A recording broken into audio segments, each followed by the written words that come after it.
Donc voici une petite vidéo pour vous montrer comment on peut faire la distributivité simple en mathématiques. Et je vais commencer déjà par un exemple en français. Et je vous invite très fortement à garder cet exemple en tête pour tous les calculs que vous allez faire par la suite. Je pense que ça peut vraiment vous aider à ne pas faire de fautes, tout simplement. Donc, j'ai une phrase en français que je vais dire que c'est la version factorisée, donc le facteur distribue des lettres et des colis. Donc je vous ai remis la version factorisée et puis il y a une version qu'on peut appeler développée par rapport à ce qu'on peut faire en mathématiques après.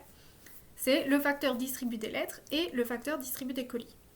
Donc là la phrase elle est plus longue. En mathématiques, généralement la version développée sera aussi plus longue que la version factorisée. Mais on n'utilise pas les deux versions pour faire la même chose, tout simplement. Donc, développer une expression, c'est passer d'un produit à une somme, et factoriser une expression, c'est passer d'une somme à un produit. Donc nous, ce qui nous intéresse, c'est passer d'un produit. Donc là, c'est comme si on avait mis lettres et colis dans une parenthèse, d'accord, tout ensemble, et j'ai le facteur qui distribue tout ça. Et en version développée, eh ben, j'ai le facteur qui distribue les lettres, plus le facteur qui distribue les colis. Donc voilà, j'ai écrit ça en langage un peu plus mathématique. On est à la limite du mathématique et du français, mais si ça peut vous aider, gardez ça en tête. Bien, donc maintenant on va passer aux choses un peu plus sérieuses. Et on va chercher à développer deux facteurs de x plus 3. Donc là j'ai repris, je suis bien dans le cas où j'ai le facteur qui distribue les lettres et les colis.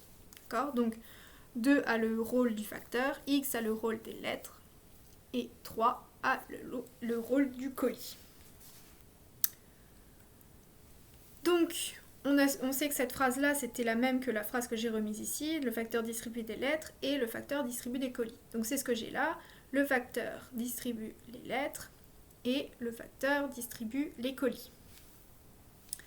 Il ne nous reste plus qu'à calculer mathématiquement, donc 2 fois x, bon, c'est tout simplement 2x, d'accord, je ne peux rien en faire de plus, je ne connais pas la valeur de x, donc je laisse comme ça.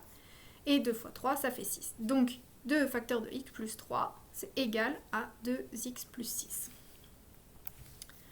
Ok, on va faire un deuxième exemple, cette fois-ci avec un signe négatif ici. Donc 4 facteurs de x moins 2.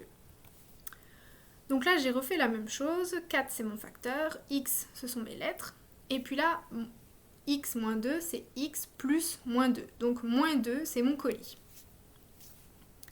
Je refais la même chose. Le facteur distribue les lettres, plus le facteur distribue les colis. Ok, donc 4 fois x plus 4 fois moins 2. Et au total, ça fait 4x moins 8. Donc vous voyez, ici, c'est important de mettre le moins avec le 2 pour ne pas se tromper dans les calculs. Mon conseil, c'est toujours voilà, de mettre le moins avec le nombre qui est derrière et d'ajouter comme ça. Et ensuite, on a plus moins 8, et là, on sait que ça fait juste moins 8. Ok, à vous de jouer. Il y aura la correction de ces 3 expressions dans la prochaine vidéo.